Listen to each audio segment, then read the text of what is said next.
Gundam Reincarnation capítulo 154. A Inquisição, 3 GRGRGRK. Um som muito mais alto do que todos os sons ouvidos anteriormente emergiu de dentro da máscara de Emoria. Seus olhos se transformaram em um tom de vermelho muito mais profundo do que no início. Em vez de apenas injetados de sangue, parecia que algo estava queimando dentro deles. Ao contrário de Emoria, que exibia emoções intensas, a expressão de Atarax era calma.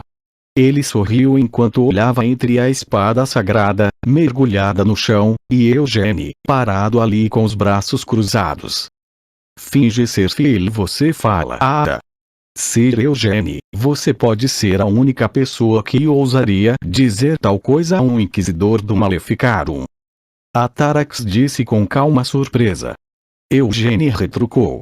Eu também sou o único a ser reconhecido pela espada sagrada como seu mestre. Atarax tentou se defender. Só estou tentando considerar todas as possibilidades. Não foi você quem disse antes que não havia como eu, o mestre da espada sagrada, ser corrompido pela magia negra. Eugene o lembrou.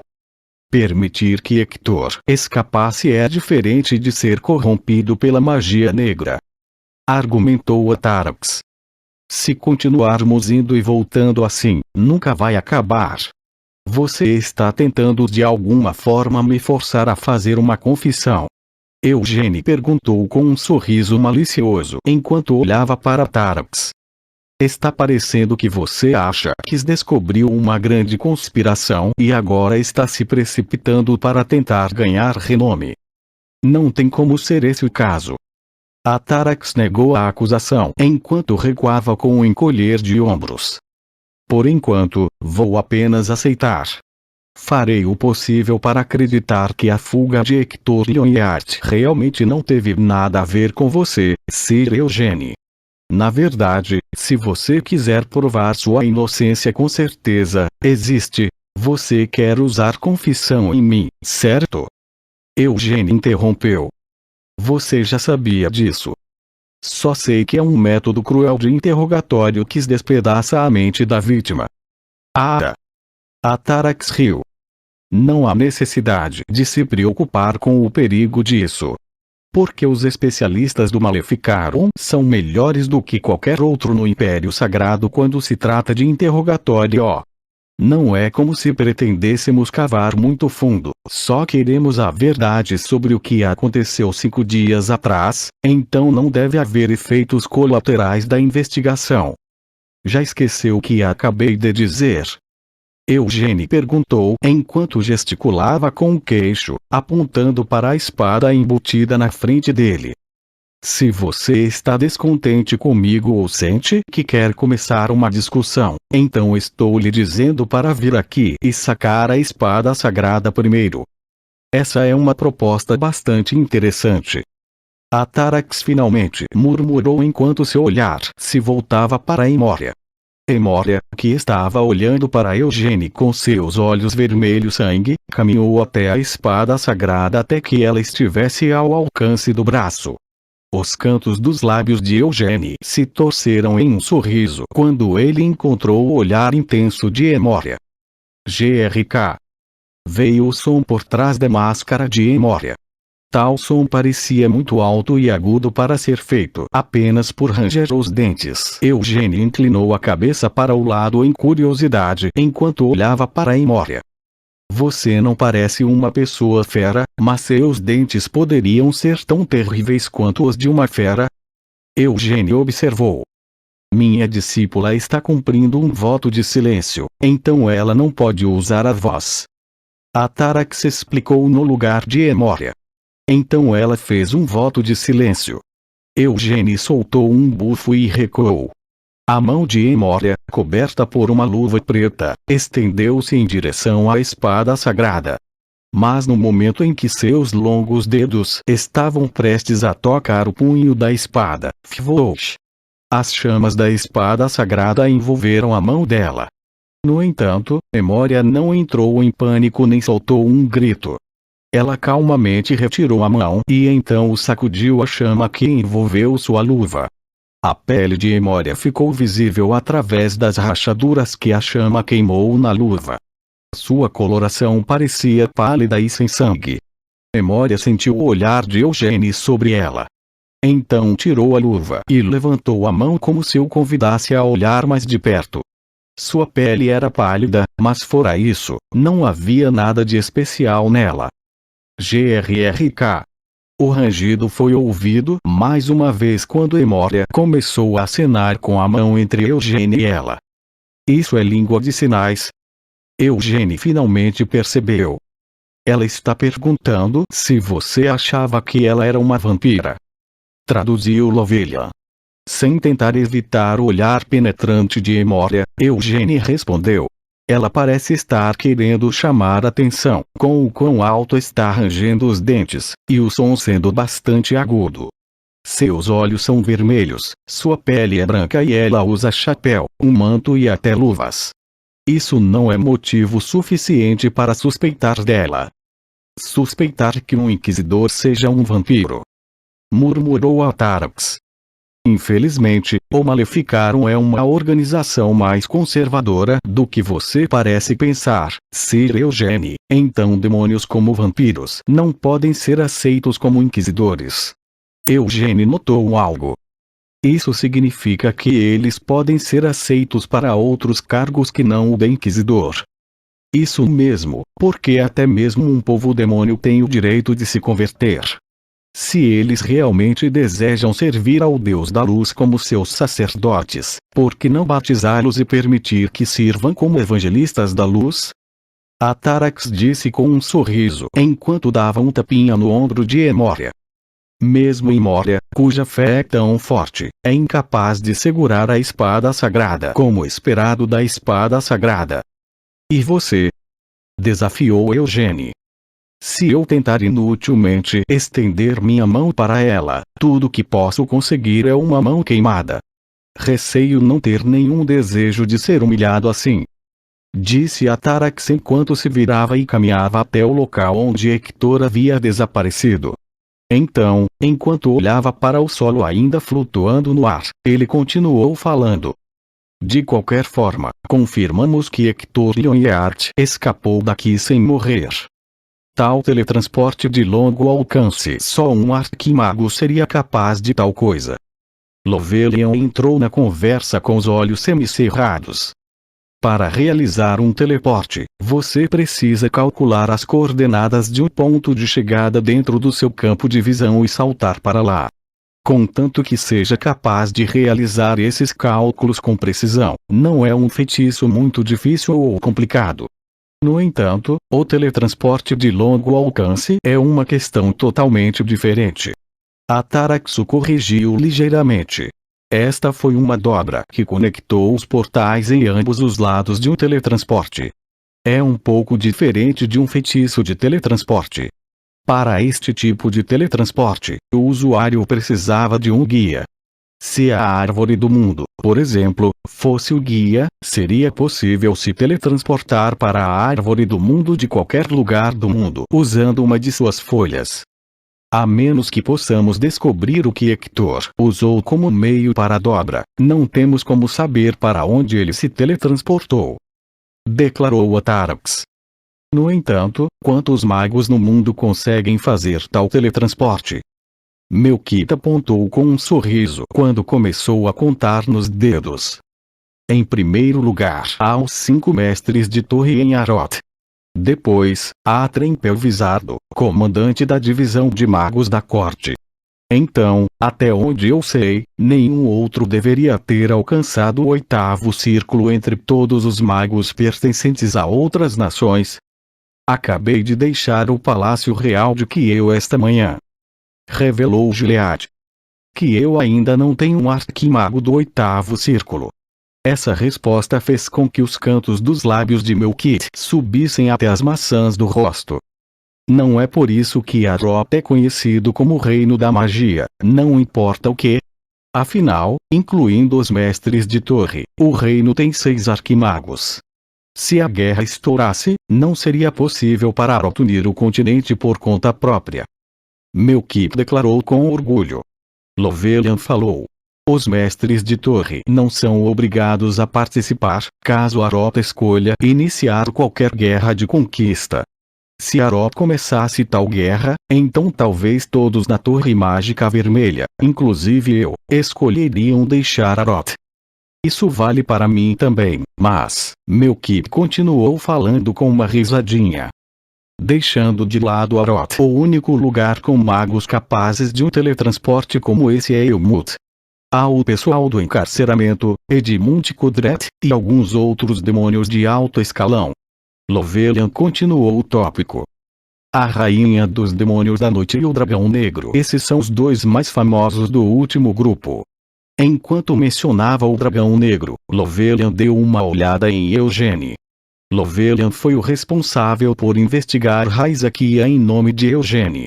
Como tal, estava ciente da possibilidade de que Raizakia, atualmente reinando sobre o castelo do dragão demônio em Elmut, pode não ser o verdadeiro Raizakia. Lovelian continuou. Entre os demônios de alto escalão, pode haver outros arquimagos capazes de se teletransportar além desses dois. O povo demônio vive muitas vezes mais do que os humanos, e são muito melhores em conjurar magia negra do que os humanos. Não existe também um arquimago em Naama. Atarax levantou com os olhos estreitados.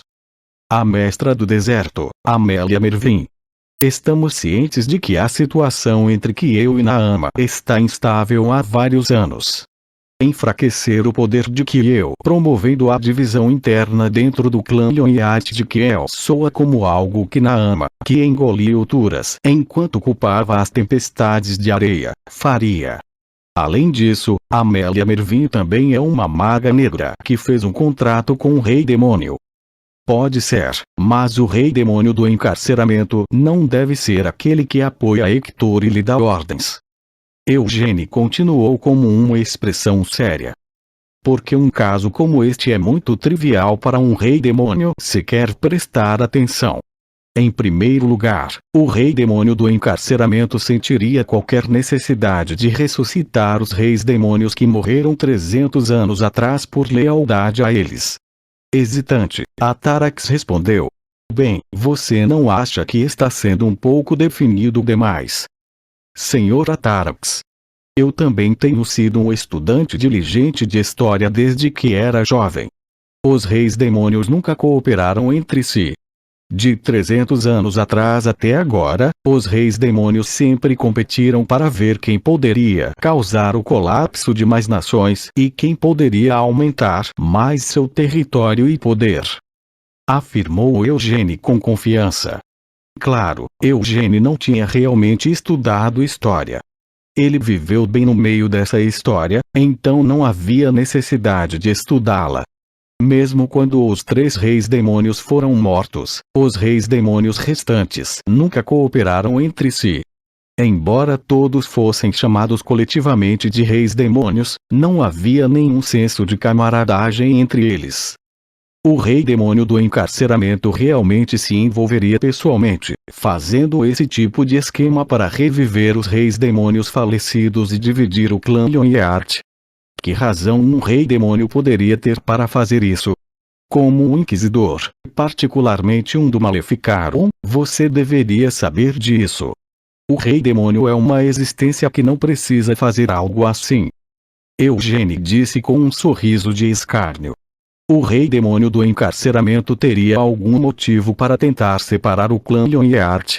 Especialmente quando, se ele realmente se preocupasse em tomar qualquer ação, poderia simplesmente destruir o clã diretamente.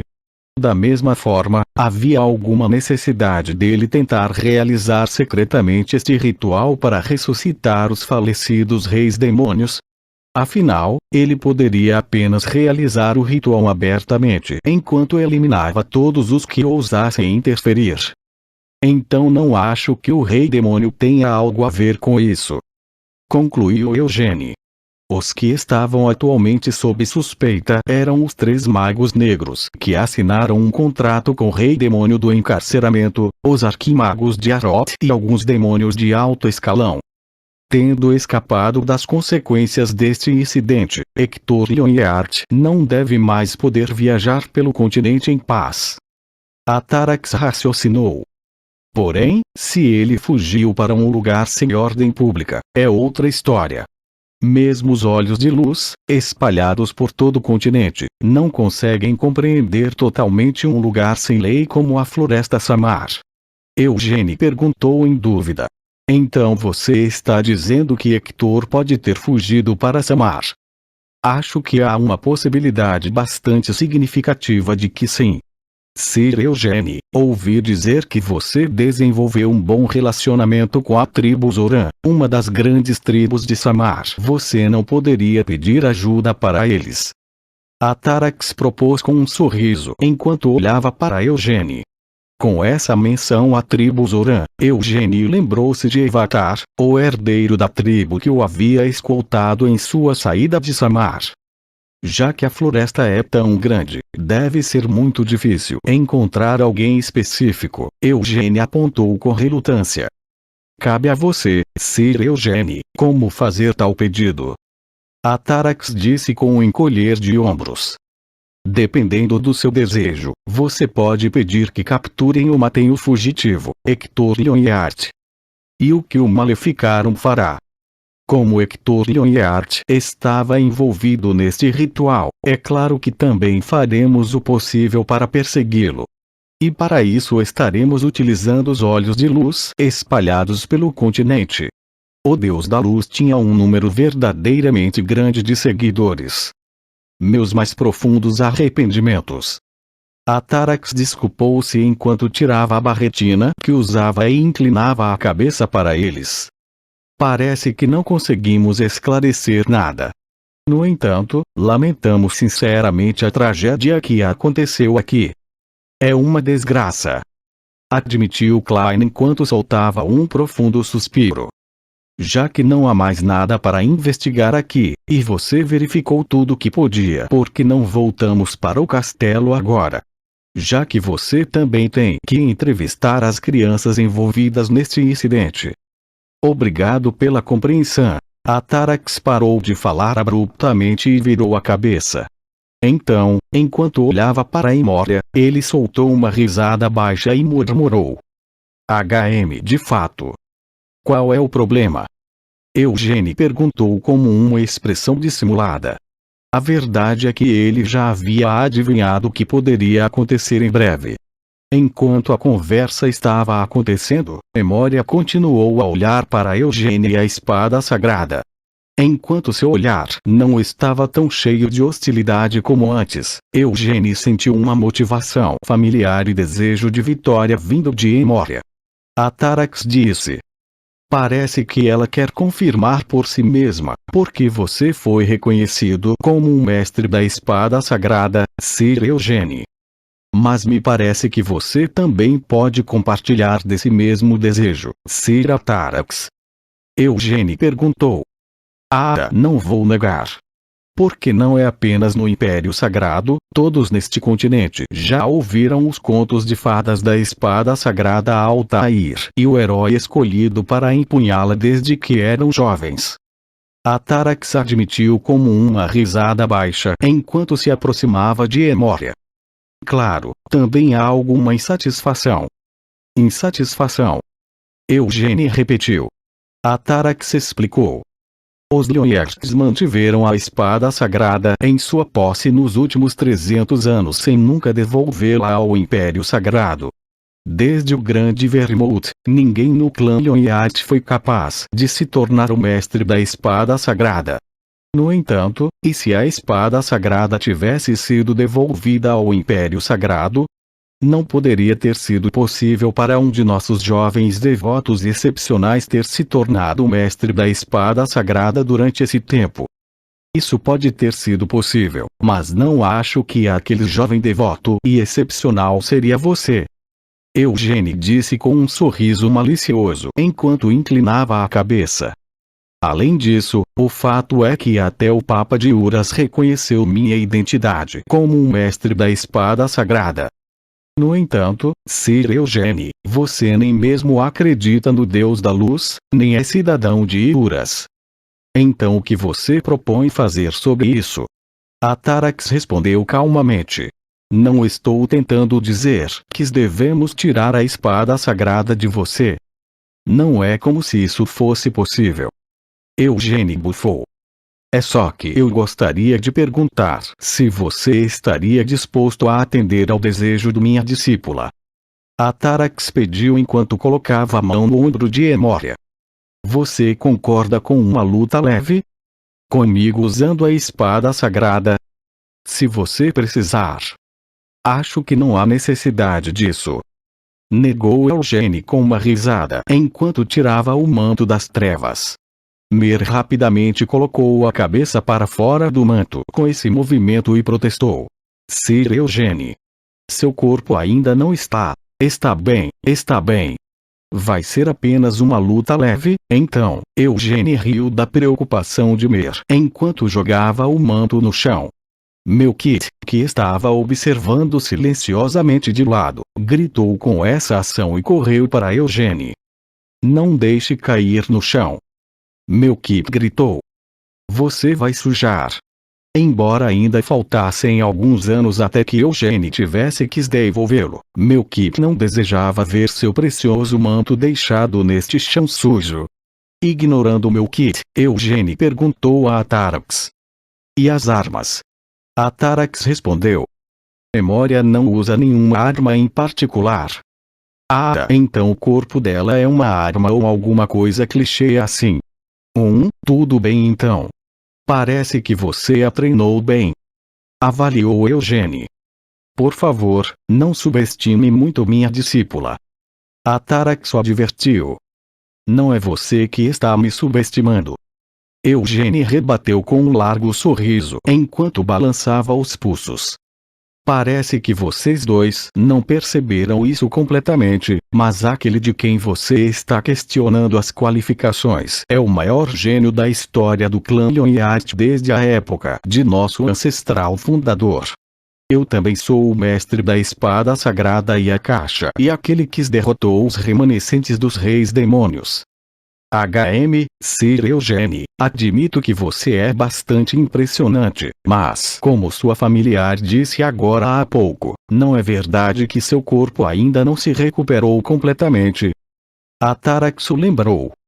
É apenas uma luta leve, sem nem usar armas. Não estaremos apenas cruzando os punhos um pouco, então qual é o problema com isso? Eugene perguntou retoricamente. Se você se machucar, faremos questão de oferecer tratamento. Prometeu Atarax. Mesmo que não seja na mesma medida que a candidata a santa, Cristina, ainda sou bastante eficiente em magia de cura. GRK. O som foi ouvido mais uma vez por trás da máscara de Emoria. Ela tirou o chapéu e o manto, então ergueu os punhos enquanto tomava uma posição. Por outro lado, Eugene apenas manteve os braços relaxados enquanto a enfrentava. Não vai tirar a máscara? Eugene perguntou a ela. Emoria manteve-se em silêncio. Isso é seu jeito de me pedir para não bater na sua cara? Eugene perguntou. Eugene sentia antipatia por ela desde antes. Se você for atingida no maxilar usando uma máscara de metal assim, será meu punho ou seu maxilar que vai doer mais. Eugene meditou. Emoria o encarou ferozmente, vazando hostilidade e insatisfação flagrante ao mesmo tempo em que fazia aquele som estranho de rangido de dentro de sua máscara. Foi ela quem escolheu essa luta. Enquanto olhava para Emoria, Eugene desabotoou o primeiro botão de sua camisa.